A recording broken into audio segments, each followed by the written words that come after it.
12 rounds, ding ding, sick and tired of the... How's it going, everybody? Post-fight podcast here from South China Morning Post in Times Square, Causeway Bay. I'm Nick Atkin with my co-host, the stat man, Andrew McNichol. He's back. How you doing, Andrew? Yeah, not too bad. It's been a while, so I'm excited to get those stats back out there. How's it yourself? Yeah, we've been on hiatus. I'm good. I just got back from Kuala Lumpur, and I was there watching UFC on ESPN 7. UFC in Washington, the nation's capital.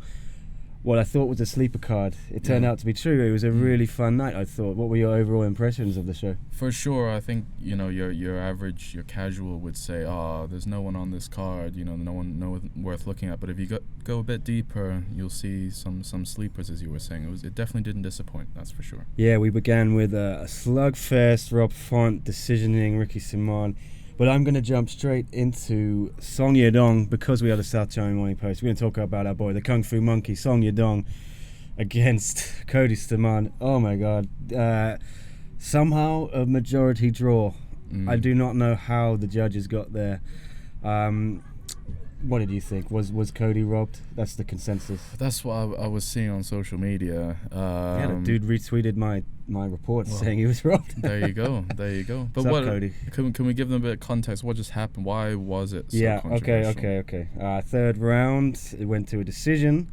But of course, Song had got a point docked in the first round for an illegal knee on Cody when he was grounded. So I think on commentary, Daniel Cormier was spelling it out. The best hope for Song here is getting a draw, but he's going to have to win every round. Problem was, he didn't win every round. Cody dominated him, especially just took him down. I guess the one argument you could use is that Cody didn't do enough on top. What did you think?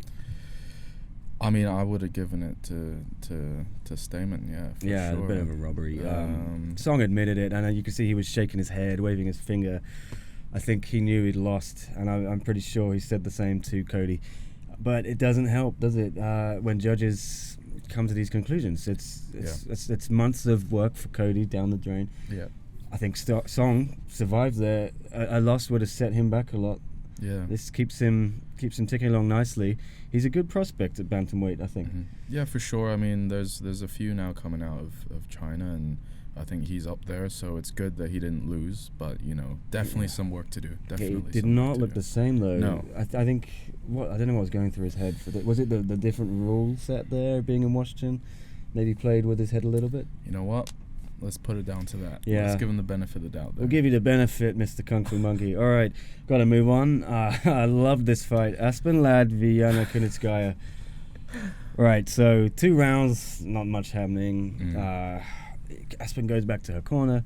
Coach Jim West unleashes a verbal volley on her.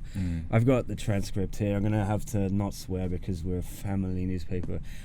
You've been in the cage too effing long. You're just standing there. I need an effing S-load more for 5 minutes. You have to effing beat her up for 5 minutes. There is no other everything. You have to get her on her ass and don't get off of it.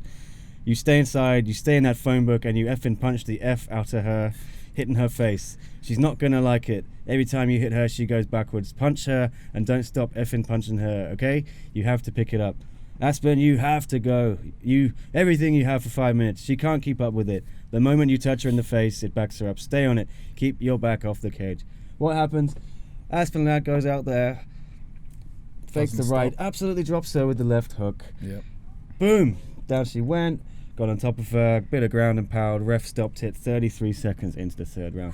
What a coach, Jim West. That's what coaches are paid to do, right? Yeah. It was remarkable because I would have said Ladd was probably on going on the win anyway, and for him to come out and say that, and for her to, and that's another thing, is to respect the coach. If you trust your coach, you're gonna do exactly what he says. So if he says do this and don't stop doing it, then she better effing do it, huh? I need this guy to be my motivational life coach or something. Yeah, that was excellent what he did.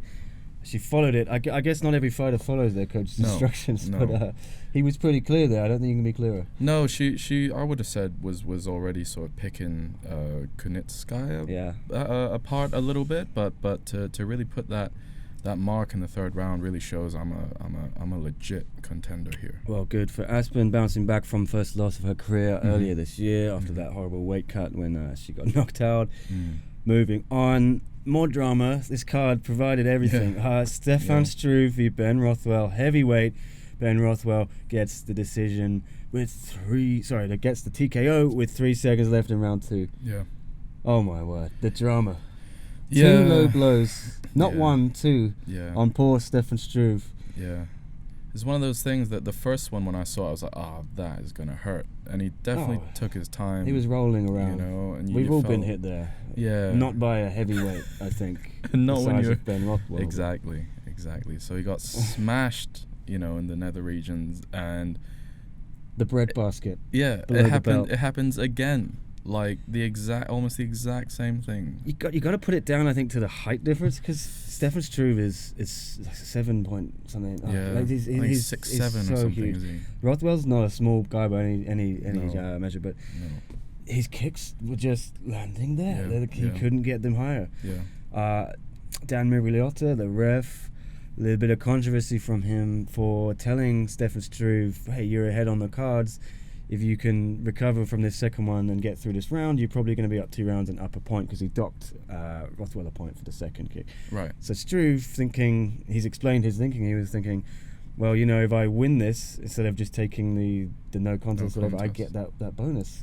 He wanted money. Yeah. Doesn't work out. What changed, I thought, was when Rothwell checked that kick. And so now, not only was he still, weakened from those shots to the below area, he was also immobile on the right leg. Right. So he was backed up against the cage. Rothwell, who now down a point, he comes out swinging. Yeah. He just has to go for broke. Yeah. And it works. Catches him with a couple of nice uppercuts, I think. Rocks him.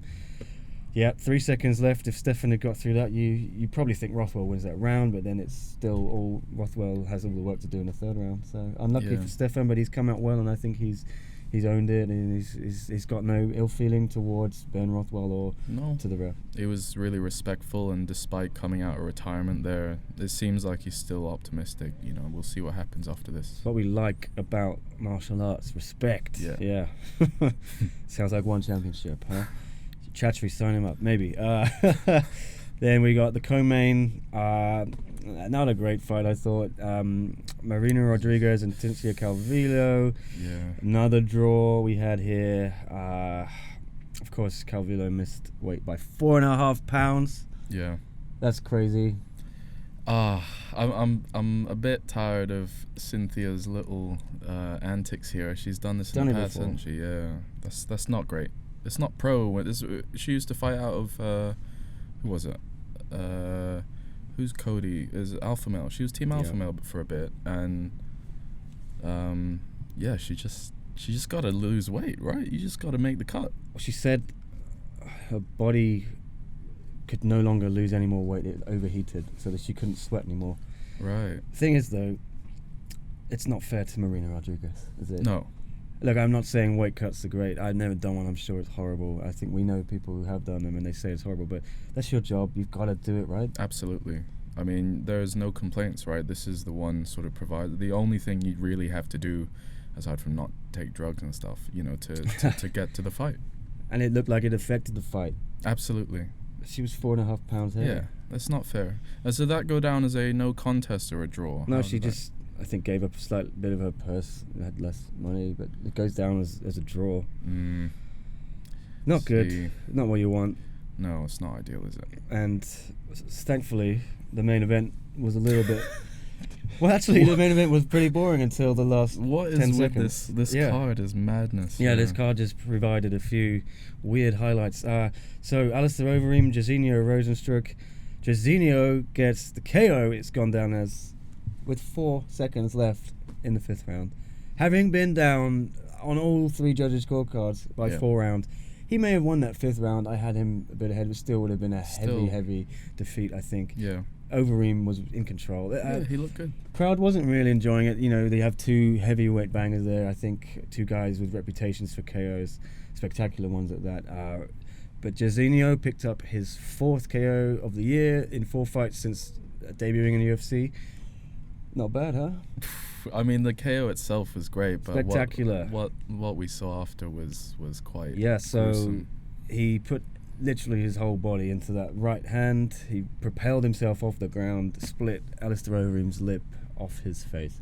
Yeah, just literally just exploded, right? Never seen anything he like that. He punched his lip so hard that it just tore, almost Joker-esque. Like you could see the top of his. There's already memes out there of him with the Joker face. Yeah. But early stoppage for you?